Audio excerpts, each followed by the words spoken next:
We're at the little park that's right below the industrial park. And across the road from the dog park. I don't know if I got that on the camera or not. I didn't realize I was zoomed in. So I got right up on top of her to get her wiggling around in the grass. She's having fun.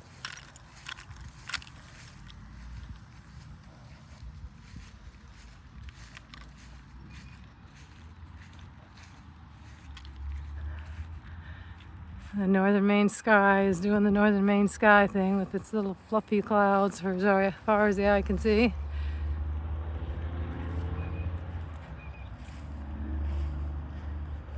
I think I took a video of this area before, quite some time ago. Probably in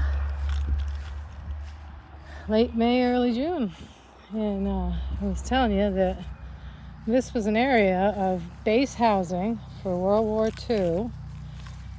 And I think the town, it was given by the Air Force to the town somewhere in the 50s, I think. Or maybe it was even the early 60s. But we lived here, let's see, probably 72. And at the time, they were right here where this building is now. They were barrack style, and some of them have two. I think the biggest ones were 3-bedroom, and they were tiny, and they were dilapidated and not adequate shelter, really. They were, that's where the poor house. That was a poor house, poor people housing, and there was a big. Well, actually, there was a little tree, smaller than that when we moved in, about half that size. Same kind of tree, although I think this looks like a spruce. I think the one that was out behind our house was a fir. And the last time I was here and filming, at one point, I think I just took pictures. It was probably about 20 feet tall. And unfortunately, when this building was built last spring, they cut it down. And I think it would have been, because we were right below this little hill.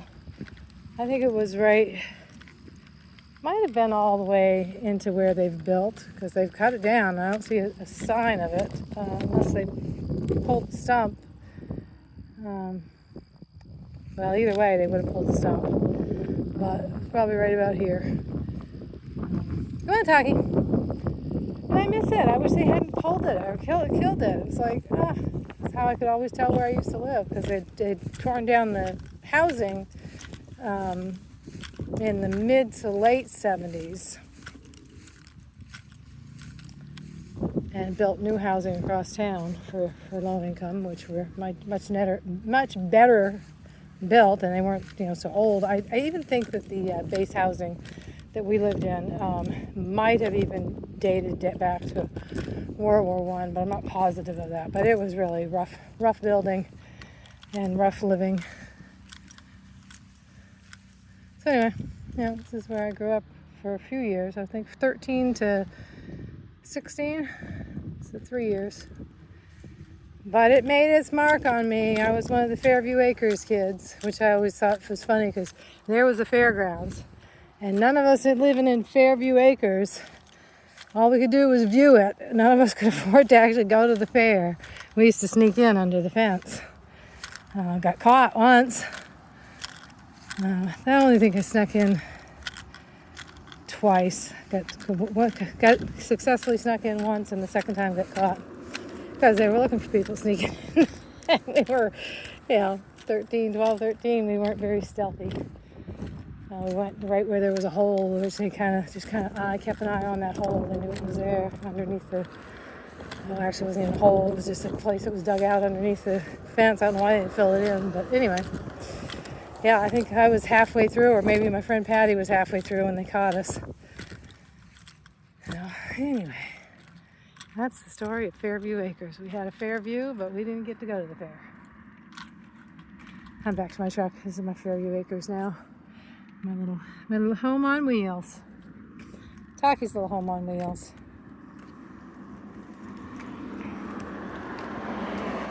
Come on. Come on. Come on.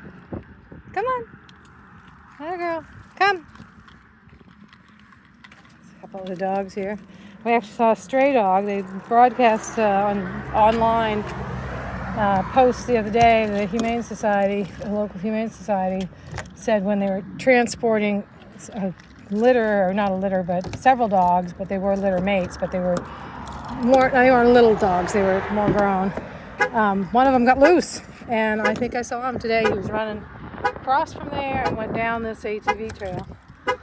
And I called him up. Of course, they're not open because it's Sunday. Oh, didn't think I'd be that long getting to that, but I was. Yeah, poor thing. He looked scared. He scooted along that fence line, running as fast as he could. Looked ran across the road, and then went down along the ATV trail there, I think.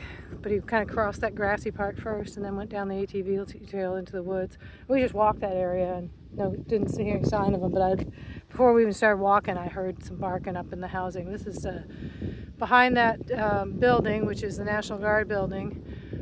Is Micmac, which is a Indian, let me do that right, sorry, First Nations or, I think they call them Aboriginals. Anyway, native housing. Micmac is a tribe indigenous to this area. That's quite an amazing tribe, and actually we have a drop of blood of Micmac or Maliseet. They're basically cousins. The Maliseet are mostly in New Brunswick, Canada.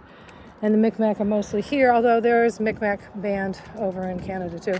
Jump up! Get it, girl! So anyway, that's where the dog went. And I heard some barking over there, and so I think that hopefully somebody will scoop him up, take him in. And I can't scoop him up. He's actually bigger than I thought he was. And maybe it's not the same one, but I think it is. But anyway, it looked like a stray dog. Looked scared. Taki wanted to bark at him, and she did. It's a good girl. You're a good girl. You tired now? Was that a good walk? Did we have a good walk? Let's get you some water that you won't drink. She won't drink water. It's so weird. She'll drink it out of puddles. She'll drink it out of the stream. I don't know if she doesn't like the plastic taste of the jugs. But I force her I'll put treats in her water. And that way she has to get the treats, she has to drink the water. She doesn't make a mess of it though. But I don't know what else to do. She's not drinking much water. Maybe she doesn't need much, but I mean, literally, if she drinks a couple laps a day, that's all she drinks if I don't force her. So I force her hand by putting the treats in the water. So I'm going to do that now because she needs some water in her.